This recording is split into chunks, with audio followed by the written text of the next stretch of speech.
கால் வைக்கிற இடத்துலலாம் கண்ணிவெடி வைக்கிறீங்களே! அப்படிங்கிற மாதிரி, ஒவ்வொரு வாட்டியும் யூடியூபர் இர்ஃபான் என்ன பண்ணாலும், அதுல ஏதாவது ஒரு சிக்கல்ல சிக்கிக்கிட்டே இருக்காரு அப்படிங்கிறது தொடர்கதையா மாறிட்டே இருக்கு. அதே மாரி இப்ப என்ன பண்ணியிருக்காரு அப்படின்னா, தனக்கு பிறக்கப் போற குழந்தை, என்ன குழந்தை? அது ஆம்பள பிள்ளையா? இல்ல பொம்பள பிள்ளையா? அப்படின்றத தெரிஞ்சுக்கிறதுக்காக, வெளிநாட்டுல ஒரு டெஸ்ட் பண்ணிட்டு, அதுக்கப்புறம் அந்த விஷயத்த தனக்கு ஒரு 1,000,000 ஃபாலோவர்ஸ்க்கு மேல இருக்காங்க. ஸோ, மக்கள் கண்டிப்பா நம்மளோட ஃபாலோவர்ஸ் இத பத்தி கேட்பாங்க. அவங்களுக்கு இத போய் சந்தோஷமா சொல்லலாம் அப்படின்னு சொல்லிட்டு, தமிழ்நாட்டுல வந்து ஒரு யூடியூப் வீடியோ மூலியமா ஒரு கன்டென்ட்டா மாத்தி குடுத்துறலாம் அப்படின்ற மாரி அவரு பண்ணியிருக்காரு. இங்க தான் சிக்கலே ஆரம்பிச்சிருக்கு.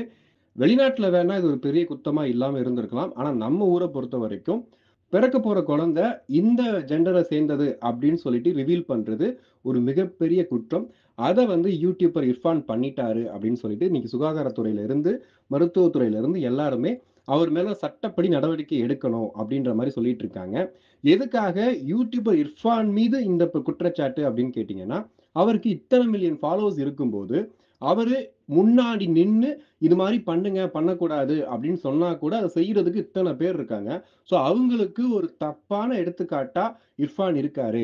இவர தண்டிக்காம விட்டுட்டீங்க அப்படின்னா, நாளைக்கு எல்லாரும் இதே தப்ப பண்ணிருவாங்க அப்படின்ற ஒரு விஷயத்த தான் வந்துட்டு இன்னைக்கு முன்னெடுத்து பேசிட்டு இருக்காங்க. இது ஒரு பக்கம் பேசிட்டு இருக்கும்போது, சோசியல் மீடியால இப்ப இருக்கக்கூடிய யூடியூபர் எல்லாருமே வந்துட்டு, அவங்களுக்கு அவங்க வீட்ல நடக்கக்கூடிய ரொம்ப பெர்சனலான விஷயத்த கூட, இவ்வளவு ஓப்பனா மக்கள் தெரிஞ்சுக்கணும். அத ஒரு கன்டென்ட்டா மாத்தி சம்பாதிக்கணும் அப்படின்ற பேராசையில, இந்த மாரி பண்ணிடுறாங்க. இது எவ்வளவு பெரிய தப்பு தெரியுமா? இதுல வந்து அவங்க சட்டப்படி யோசிக்க மாட்டாங்களா? இல்ல நம்ம நாட்டுல இது வந்து ஒரு அத்துமீறல்ன்னு அவங்களுக்கு தெரியாதா? அது தெரியாமயே வந்து இர்ஃபான் பண்ணிட்டாரா? அப்படின்னு சொல்லிட்டு இன்னொரு பக்கம் வந்து பேசிட்டு இருக்காங்க.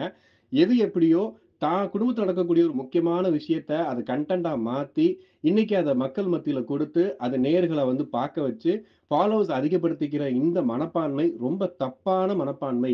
அது ஒரு கட்டத்துல உங்க சொந்த வாழ்க்கையிலேயே ஒரு மிகப்பெரிய பிரச்சனைய ஏற்படுத்திரும் அப்படிங்கிறதுக்கு நெறைய எடுத்துக்காட்டு இருக்கு. அதுல ஒரு எடுத்துக்காட்டா தான் வந்து இந்த இர்ஃபான் வியூஸையும் பார்க்குற மாரி இருக்கு. இத தாண்டி அவரு மேல சட்டப்படி நடவடிக்கை எடுத்தாங்க அப்டின்னா, 7 ஆண்டுகள் வந்து சிறை தண்டனை குடுக்குற அளவுக்கு வாய்ப்பு இருக்கு அப்டிங்கிறதும் ஒரு பக்கம் சொல்லிட்டு இருக்காங்க. ஸோ அத கேட்கும்போது தான் கொஞ்சம் பயமாவும், பதட்டமாவும் இருக்கு.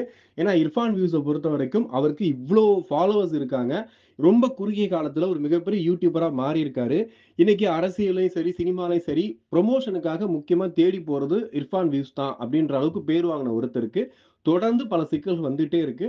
அதுல சும்மா இருந்தாலும் பரவால்ல. இந்த மாரி செஞ்சு அவரே மாட்டிக்கிட்டாரு. அப்டின்னும் மக்கள் பேசிட்டு இருக்காங்க. ஒரு அளவுக்கு மேல நம்ம சோசியல் மீடியால தேவையில்லாத விஷயங்கள பகிர்ந்துக்க கூடாது அப்டிங்கிறதுக்கு ஒரு பெரிய எடுத்துக்காட்டா வந்து இப்ப இர்ஃபான் மாறியிருக்காரு. இதே மாரி தொடர்ந்து பல விஷயங்கள பத்தி நீங்க தெரிஞ்சுக்கிறதுக்கு இந்த சேனல சப்ஸ்கிரைப் பண்ணிக்கோங்க. தொடர்ந்து ஃபாலோ பண்ணுங்க. வீடியோ வந்துகிட்டே இருக்கும்.